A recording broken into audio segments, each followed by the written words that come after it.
Hello everyone, this is Chris back again with the Ancient Scholar. Today I just want to go ahead and compare and contrast Cpap versus BIPAP. So here I have BIPAP and I have Cpap. I also have this bi-level here. Because BIPAP is a trademark name, it's probably more appropriate to call it bi-level ventilation. Now, I want to be very, very careful, and I want to emphasize that I'm not talking about the bi-level, the invasive bi-level ventilation that would occur on a ventilator. And as some may know, this is what we call a specialty mode of ventilation, like APRV, airway pressure release ventilation, high frequency jet, high frequency oscillatory ventilation. It's one of those more specialized modes of ventilation for people that have very non-compliant lungs, such as ARDS patients. I'm not talking about that kind of bi-level. I'm talking about bi-level, non-invasive positive airway pressure ventilation. In just if it's non-invasive, they're wearing a mask, they're not intubated, we're doing bi-level ventilation, is going to be very different than the bi-level mode of ventilation on a ventilator. So I just want to make sure that there's no confusion over that distinction. So let's go ahead and just compare and contrast these guys, and I'll start at Cpap. So with Cpap, like I said, Cpap is analogous to PEEP. So there is one pressure. You only set one pressure. And that's called Cpap. One pressure, that's it. So maybe my ventilator or my machine, whatever I'm interfacing with, I may set it at plus 10 centimeters of water of pressure, and that's my Cpap. That's it. I get one pressure. It may or may not. I may or may not have a breath setting. A lot of them will. You can set how many breaths per minute. Sometimes they're timed. Sometimes it's purely spontaneous. Generally, with Cpap, you're looking at a purely spontaneous. You just get one pressure. You get some flow, and that's all there is to Cpap. That's it. So it's just like PEEP, positive index expiratory pressure. Same thing. It increases the functional residual capacity, and that, of course, allows us to recruit alveoli. That increases oxygenation, and it also decreases work of breathing. You can also have some alveolar splinting occurring, and that can help with pulmonary edema. I'd also say that the increase in intrathoracic pressure, ITP, can decrease preload, which can decrease the cardiac workload, because the heart doesn't have to work as hard, and that is one of the proposed mechanisms behind how Cpap can be effective in congestive heart failure, is by decreasing preload, and the heart doesn't have to work as hard. Now we need to be very careful, because if I decrease preload too much, then I ultimately end up severely retarding cardiac output, and that can lead to problems of hypoperfusion. So we need to be pretty careful when we do this, as with a lot of things in medicine. Okay. BiPAP, on the other hand, is very different because I set two pressures. I set what's called an IPAP, and that's inspiratory positive airway pressure. Okay? So IPAP, and I set an EPAP, and that's expiratory positive airway pressure. So I have a pressure high and a pressure low. So you may see something like this, 10/5. What that means is I've set 10 of IPAP, inspiratory positive airway pressure, and I've set 5 of EPAP. So when I inhale, when I'm inhaling my inspiratory phase, I'm getting a high pressure, 10, and then as I'm exhaling against a lower pressure. So with BiPAP or bi-level, I have a pressure high and a pressure low, an IPAP and an EPAP.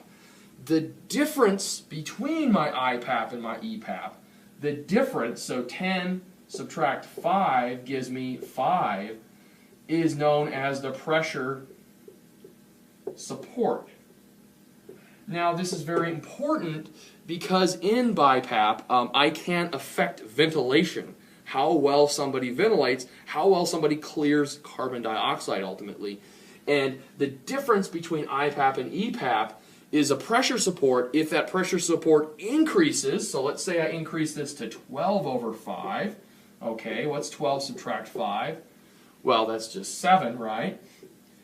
My pressure support has increased. Therefore, because that difference is increased, that means that my lungs can expand that much more and collapse that much more, okay? They have more room for things to work, and that ultimately results in increased ventilation. Increased ventilation. So if I need somebody to ventilate more effectively, I can change the difference between my IPAP and my EPAP, or what's known as pressure support in this case, and I can assist with ventilation. Likewise, if there isn't much of a difference, let's say I have 8/6, that gives me a pressure support of 3, you can see that if there isn't a whole lot of difference, that can actually lead to decreased ventilation. So, as the difference increases, my ventilation increases, decreases, ventilation increases. Now, let's be very careful here. The difference, the pressure support is ventilation. Where is my oxygenation occurring here? Well, my oxygenation is occurring here, right? Because EPAP is physiologically about the same thing as PEEP or Cpap. So we need to be very careful, and we need to assess our patient, and we need to recognize, well, what am I treating if I'm using a bi-level non-invasive mode of ventilation? What am I treating? Am I treating an oxygenation problem or ventilation problem? If it's a ventilation problem, which classically BiPAP is for ventilation, and I should just throw that up here, for ventilation, that's removal of carbon dioxide, and classically Cpap is for oxygenation. So if I'm using BiPAP, I need to be very careful about how I use it, and I need to recognize, am I using BiPAP to fix an oxygenation problem or a ventilation problem? Because ventilation problem is going to be here, oxygenation problem is going to be down here, and I can inadvertently run into issues where I'm increasing my EPAP and I don't increase my IPAP, and I'm trying to fix an oxygenation problem, but I inadvertently cause a ventilation problem. And I can, let's say I'm fixing a ventilation problem, and I decrease the EPAP to give me more pressure support, and then I inadvertently end up creating an oxygenation problem. So there's a very fine balance, and we need to be very careful about how we use BiPAP. Now, Cpap is just one pressure.